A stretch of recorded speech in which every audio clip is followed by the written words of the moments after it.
2 weeks ago, I was dying to get pregnant. Now I'm praying for a negative test. My husband and I had been trying to have a baby for 3 years with no success, and it was destroying me from the inside out. Every month I'd take a test and see that single line mocking me, and every month I'd cry in the bathroom while he held me and promised we'd keep trying. We'd spent our entire savings on our first round of IVF, and 2 weeks before they'd transferred the embryo into my body. Now I was in the waiting period before I could take a pregnancy test, and every day was torture. I Googled every possible symptom, analyzed every twinge in my body, and drove myself crazy wondering if it had worked. My younger sister Katie had been my rock through all of this. She came over with ice cream when I cried and held my hand during the embryo transfer. Katie was single and focused on her career, always said she didn't want kids, which made her the perfect safe person to talk to. We'd gotten closer in the past few months than we'd ever been in our whole lives. Katie called me one evening and asked if she could come over, and her voice sounded really strange. When she arrived, she was crying and could barely get the words out. "I'm pregnant," she finally said, and my whole world tilted sideways.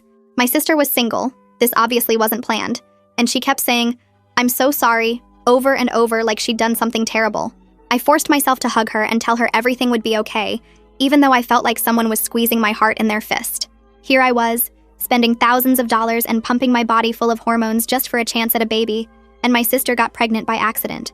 My husband came into the room and put his arm around Katie's shoulders, telling her we'd help with whatever she needed. "You're going to be an amazing mom," he said, and Katie burst into tears again. Over the next few days, I tried to focus on getting through the 2-week wait without losing my mind. Katie texted me every day asking how I was feeling, if I'd noticed any signs of pregnancy. My husband brought me my favorite foods and rubbed my feet at night while we watched TV.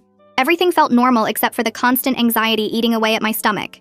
Then one afternoon, I came home early from a doctor's appointment because they had a cancellation and finished sooner than expected. My husband's car was in the driveway when it shouldn't have been there.